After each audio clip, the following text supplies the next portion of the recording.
Hi all. We will be talking a little bit about grammar and how to use the results of the grammar and punctuation diagnostic that you just took. I hope that you're not depressed after taking it. I hope that you have a little bit of confidence in your ability, but no doubt some of you realize that you struggle with basic grammar and punctuation concerns.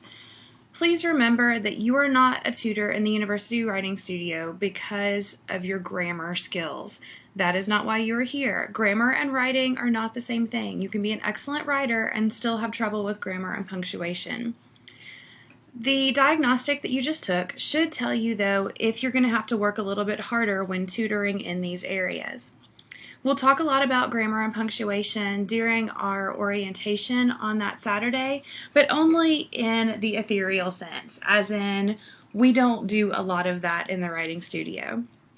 In the writing studio, we spend most of our time on higher order concerns, which are content, organization, and sometimes vocabulary, and not on the lower order concerns, which are sometimes vocabulary, punctuation, and mechanics, grammar.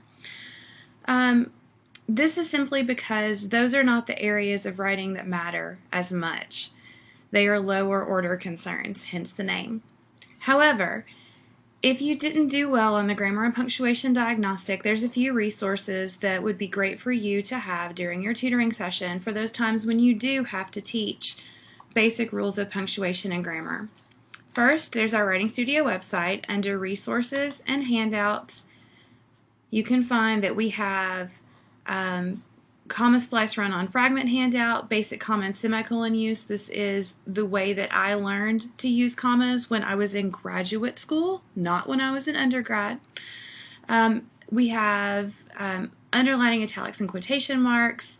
You can see that there's a few others here, and also we have the grammar and punctuation diagnostic test that you took. So if you have students who are having trouble with basic grammar and punctuation and you think that they could benefit from long-term tutoring, this is the test that we give them in order to get a start on what they, for us to find out what they need to learn. Another good place for you to go is the MTSU Writing Center website. We are a collaborative center with the Writing Center at Middle Tennessee State University. This is where I worked for 8 years before I came to Lipscomb, so many of these handouts are ones that I or my tutors created when I worked there. They look very similar to ours for that reason, but you can see that there are grammar handouts, parts of speech, sentences, punctuation, and online resources for grammar, but also there are research and documentation. Under writing, there's some specific handouts there, and at the bottom, although exercises is misspelled and they are in the process of fixing that, there's parts of speech, sentences, punctuation, process reference, and other categories here. So just as an example, under parts of speech, you'll see that there's verb tenses, prepositions, who, whom.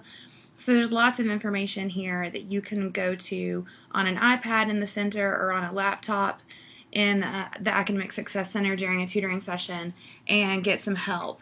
Don't feel like you have to rely on hardcover books that are on our bookshelf. However, there are hardcover books on our bookshelf, and those are also available to you to use during your sessions. So again, it's important that you have a basic understanding of grammar and punctuation, but if this is an area with which you struggle, it's not the end of the world in the writing studio, because this is not our value. Our value is in being able to help students with the higher order concerns of writing. The lower order concerns are things that they, at this point, should honestly be able to teach themselves. Again, like in formatting, we're teaching them to find their resources and to use them. Thank you for your attention, and I hope this makes you feel better about the grammar and punctuation diagnostic.